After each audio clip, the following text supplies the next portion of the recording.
Hi, good morning. My name's Gracie Nichols. I'm the nurse practitioner. What's your name?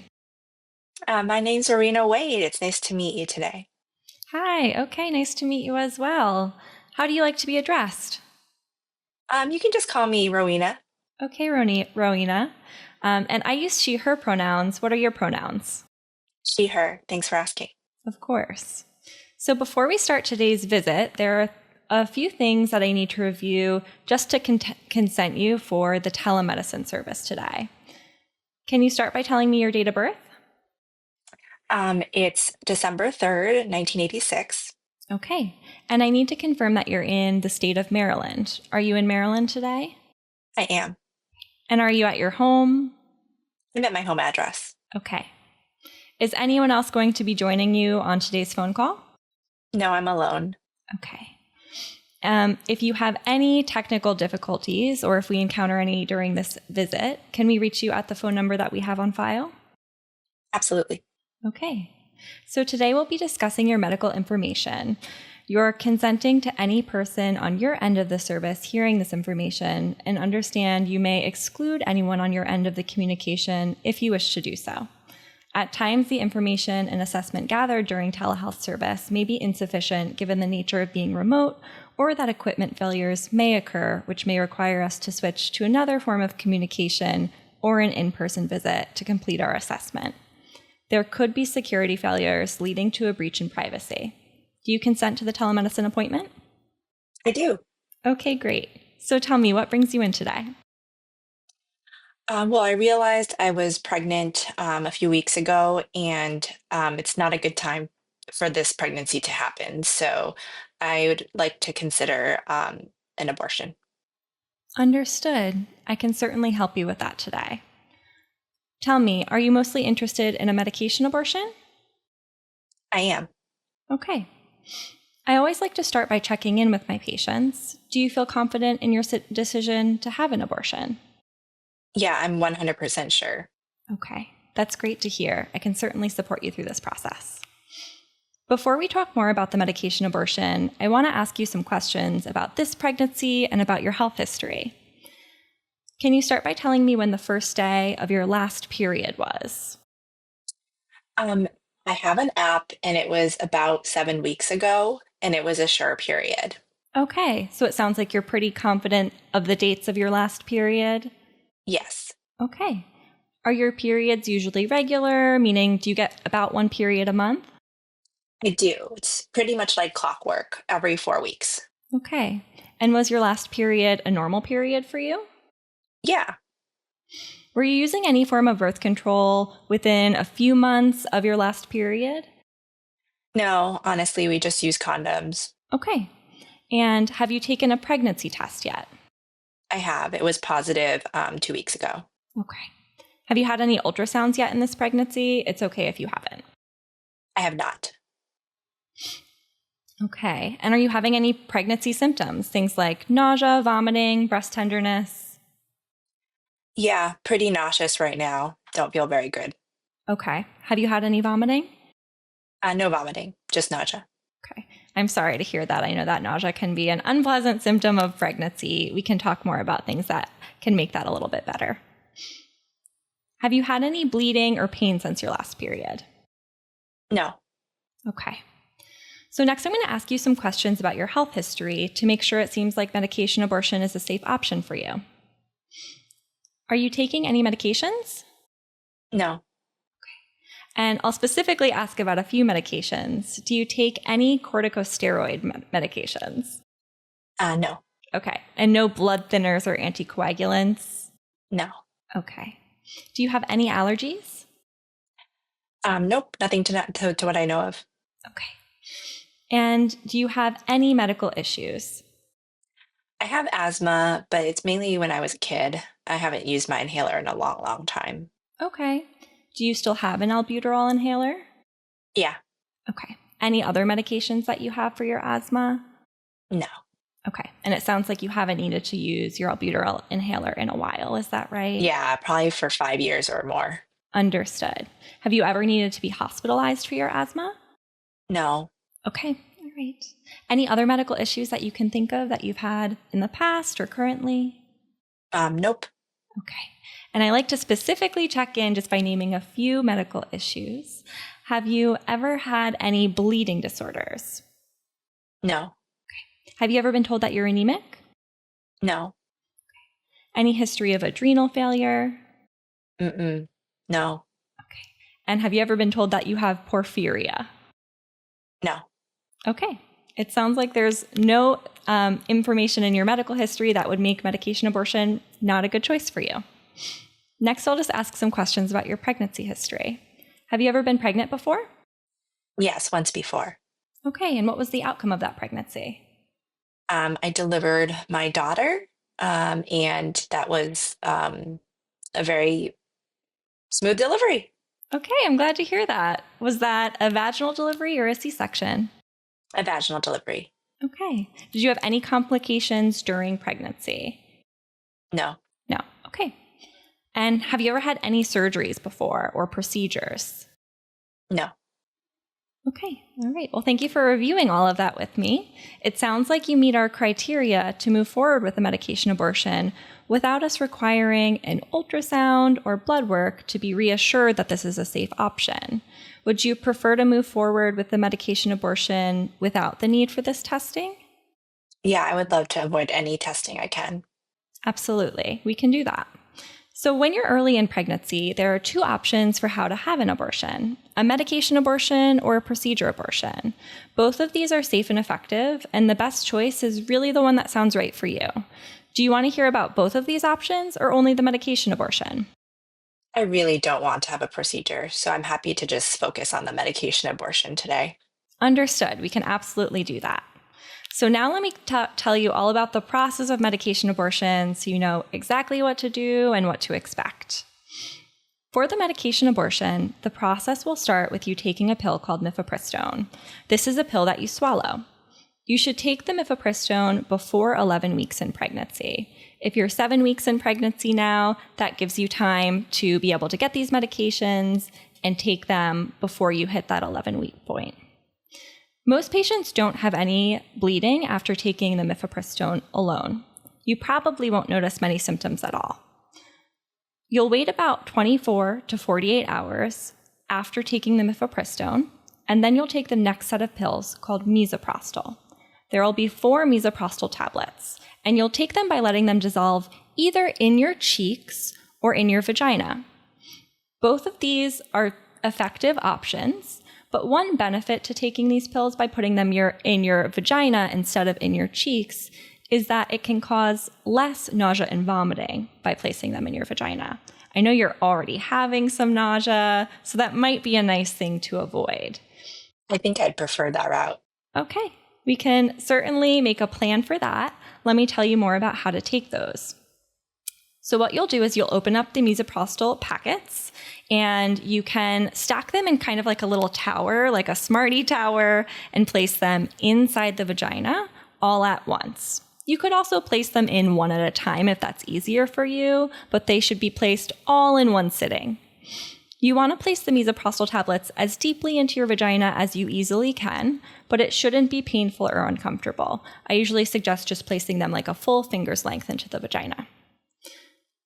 After you place those misoprostol tablets, I recommend that you sit or lay down for about 30 minutes to an hour just to give them time to dissolve. If you notice those misoprostol tablets fall out within that hour, you should replace them in the vagina. Do you have any questions about how to place those tablets? No, it's all very clear. So you can expect the vaginal bleeding to start pretty quickly after taking those misoprostol tablets, usually within a few hours.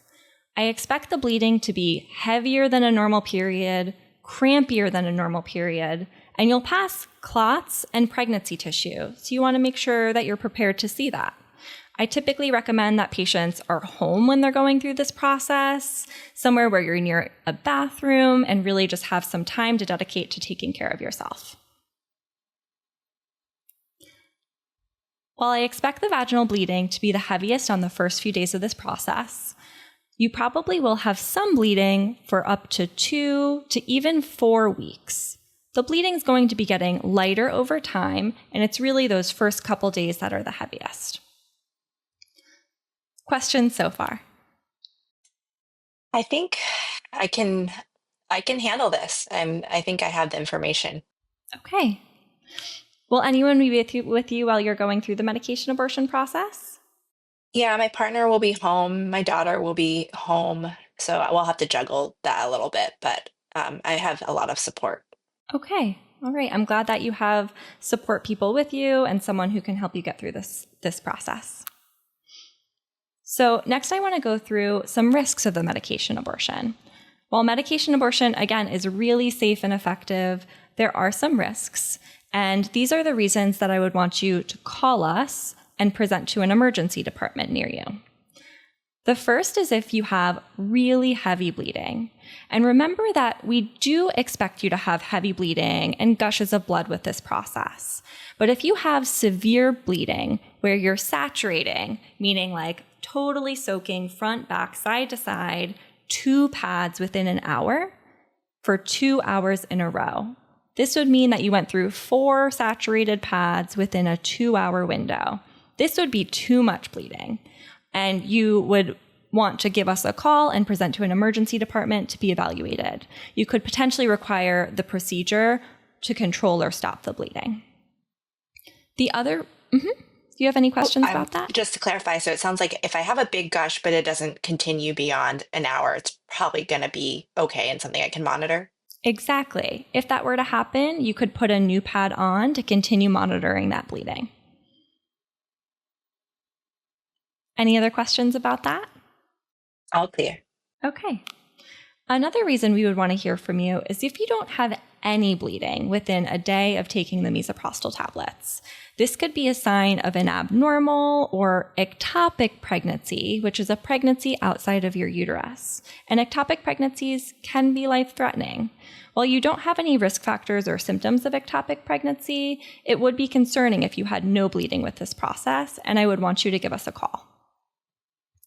If you were having concerning symptoms like severe pain or feeling unwell, like you might pass out, again, this would be a reason to go to the emergency department. I understand. Okay. Another thing to look out for is really intense pain, like I mentioned with this medication abortion process. While I do expect you to be crampy, and I expect things like ibuprofen and rest and a heating pad to help that crampiness. I'm going to send a prescription to your pharmacy for extra strength ibuprofen, and you can take one of those every 6 hours as you feel like you need it. However, if your pain is really severe and it's not improved by that ibuprofen, heat, and rest, this could be concerning and would again be a reason to call and present to the emergency department. The last thing to look out for are signs of infection, like a fever. If you were to have a fever over 100 degrees that lasts for more than 4 hours, again, call and come into the emergency department. While medication abortion is very effective, there's a small chance that the medication abortion doesn't work completely, causing either a small amount of pregnancy tissue to be left in the uterus or for there to be a growing pregnancy if the medication abortion fails. If you were to have a continuing pregnancy after a failed medication abortion, the pregnancy could be affected by birth defects. For that reason, it's really important for us to have some kind of follow-up plan. There are a few different ways that we could coordinate a follow-up, but one is just to do another telemedicine appointment just like this 1 to 2 weeks after the medication abortion. This would give us a chance to check in and make sure that things are all sounding reassuring that you've had a complete normal medication abortion process. Would you prefer to have a telemedicine appointment like this for your follow-up? And what's the other option?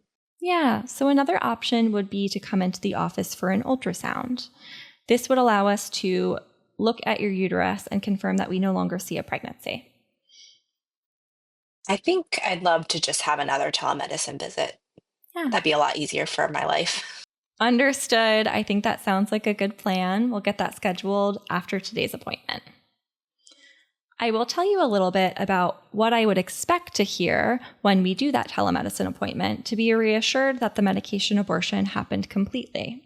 Some things that I'll listen for during that visit is to confirm that you had bleeding that was heavier than a normal period within a day of taking those misoprostol tablets, that your bleeding's gotten lighter over that 1 to 2 week window, that your pregnancy symptoms, like the nausea you're having, are getting better or gone, and that you feel like you passed the pregnancy tissue. So long as everything sounds normal during that telemedicine follow-up appointment, you'll plan to take a urine pregnancy test at 4 to 5 weeks after the medication abortion to confirm that it's negative. If the test is still positive, it would be important for you to call us so that we can get you scheduled for a follow-up appointment. Do you have any questions about this plan? Is any pregnancy test fine, like the one I could get at CVS or Dollar Tree? Absolutely. Any pregnancy test that you get at Dollar Tree or a pharmacy is just fine for this. Okay. So I can send these medications to your pharmacy here in Maryland. I'll also send that prescription for the extra strength ibuprofen for the cramping pain. Would you like me to also send a medication for your nausea? I would really love that. Yeah, absolutely. So I can send an anti-nausea medication called Zofran. You can take one every 8 hours as you feel like you need them. I usually recommend patients take this medication about an hour before taking the mifepristone, just to decrease the chances that you vomit after taking mifepristone. If you were to throw up within an hour of swallowing that mifepristone pill, give me a call so we can talk about sending you another dose.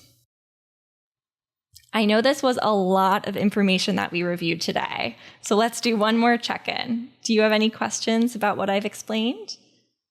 I feel like I can do this. Yeah, I don't have any questions. Okay. I like to do something called teach back at the end of these appointments to kind of confirm your understanding and give another opportunity to address questions. Do you want to start by telling me how long you'll wait in between taking that first mifepristone pill and taking the misoprostol tablets? So I'm planning, once I get to the pharmacy, to probably take that first pill as soon as I can. And then I'll probably wait 8 to 12 hours after that to put the pills in my vagina. Does that sound okay? That can work. A standard time frame to wait is 24 to 48 hours, but we know that taking those pills within a time frame of 6 to 48 hours is also highly effective. So if you wanted to wait, did you say about 8 to 12 hours? Mm-hmm. Yep, that's an okay window. Okay. After waiting the 8 to 12 hours, you would place those pills in your vagina. Sounds great. Can you tell me some of the things that you're going to expect to happen after placing those tablets? Yeah, what I heard you say was I'm probably going to start cramping. I'm probably going to take some ibuprofen or heat or rest for that. I'm probably going to start bleeding, and I can bleed pretty heavily, but it shouldn't be more than, I think, 4 pads over 2 hours completely soaked. And if that's the case, I'll call the emergency number or 911. It sounds like you have a great understanding of this process. I'm going to send written instructions through your MyChart in your after visit summary, and included in those instructions will be 24/7 phone numbers that you could call us with any questions or concerns. I'm also going to send some documents through your portal, and these documents include the medication guide, which is an FDA-required document whenever we provide mifepristone to patients. It has an overview of the whole process that we've discussed today. Before I send these medications and the written information, we'll need to sign some electronic consents. I'm going to send these over now. The first one is called the Patient Agreement Form. It's another FDA-required form that we review whenever we give mifepristone. It basically says that I gave you that medication guide and that you understand the steps, the risks, reasons to seek care, and how to follow up after your medication abortion. I'm also going to send the clinic consent form for medication abortion. It reviews the other options that we discussed, risks and benefits of the medication abortion.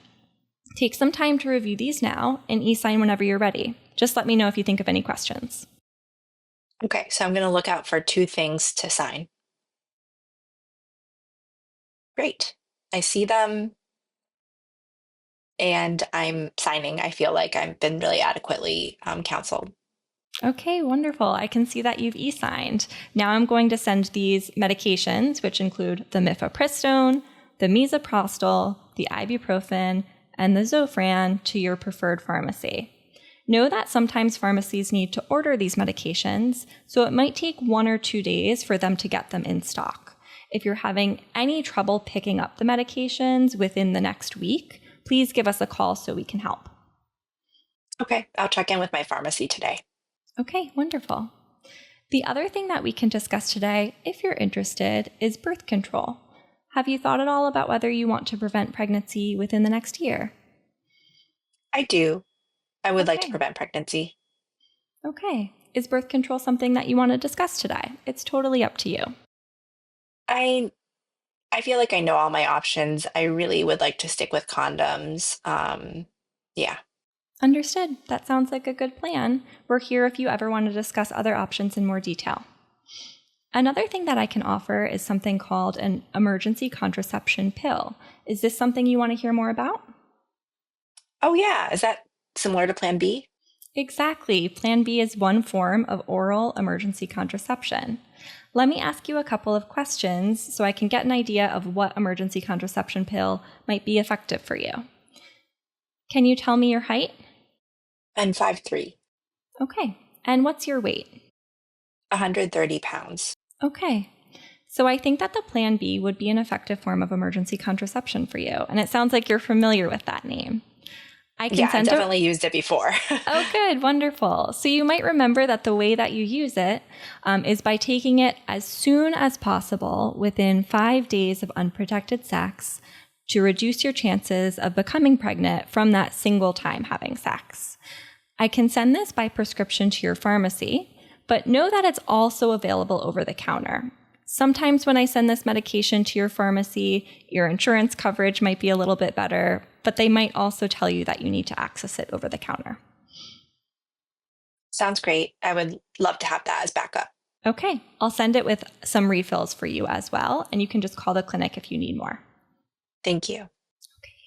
Any questions about the Plan B or medication abortion process before we complete today's appointment? No.